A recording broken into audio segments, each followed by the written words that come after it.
আসসালামু আলাইকুম এভরিওয়ান। তো আমি আমার আরেকটা নতুন ভিডিও নিয়ে চলে আসলাম আপনাদের মাঝে। তো আজকে হচ্ছে আমি বিরিয়ানি রান্না করব একজন স্পেশাল মানুষের জন্য স্পেশালভাবে।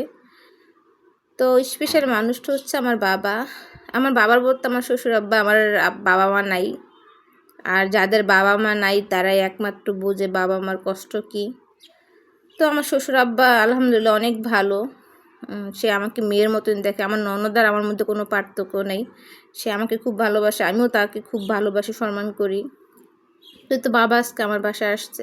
আমার বাসা বলতে এইটাও বাবার বাসা। বাবা হচ্ছে আপনার যেখানে জব করে, তো বাবা ওইখানেই থাকে বাসা ভাড়া নিয়ে। তো আমাদের এখানে মাসে 1-2 বার আসে, আর হচ্ছে আপনার ছুটিতে আছে।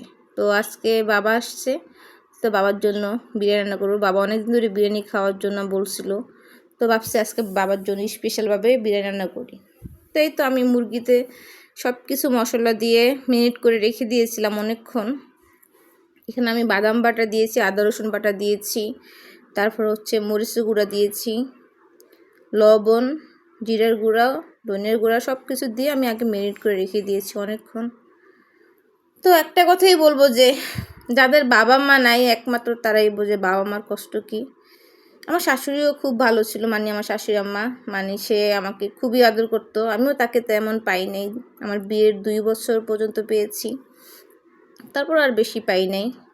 মাও আমাকে খুব আদর করতো। তো সবাই আমার বাবা মা শ্বশুর শাশুড়ি সবার জন্য দোয়া করবেন বেশি বেশি, তারা যেন ভালো থাকে।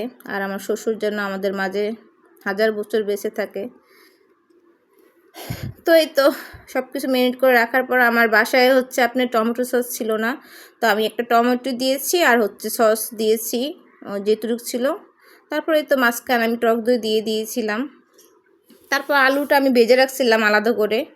তো এই তো আলুটা দিয়ে আমি চালটা মানে অনেকক্ষণ ভেজে নিয়েছিলাম। এই তো কষানো মাংসটা আমি দিয়ে দিয়েছিলাম, দিয়ে তারপর অনেকক্ষণ আমি ভেজে নিয়েছিলাম।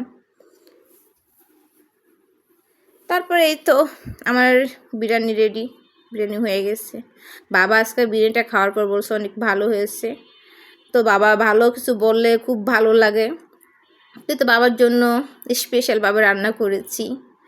তো আমার ভিডিওটা যদি ভালো লেগে থাকে তাহলে আমাকে লাইক, কমেন্ট, শেয়ার আর ফলো দিয়ে আমার পাশে থাকবেন, আর আমার জন্য বেশি বেশি দোয়া করবেন। তো এই পাশ দিয়ে আবার আমি সালাডটাও কেটে নিয়েছিলাম। তো সবাই ভালো থাকবেন, আল্লাহ হাফেজ। আর আমাদের জন্য দোয়া করবেন সবাই। বাবা মাকে বেশি বেশি ভালোবাসবেন, যাদের বাবা মা আছে এখনও। আল্লাহ হাফেজ।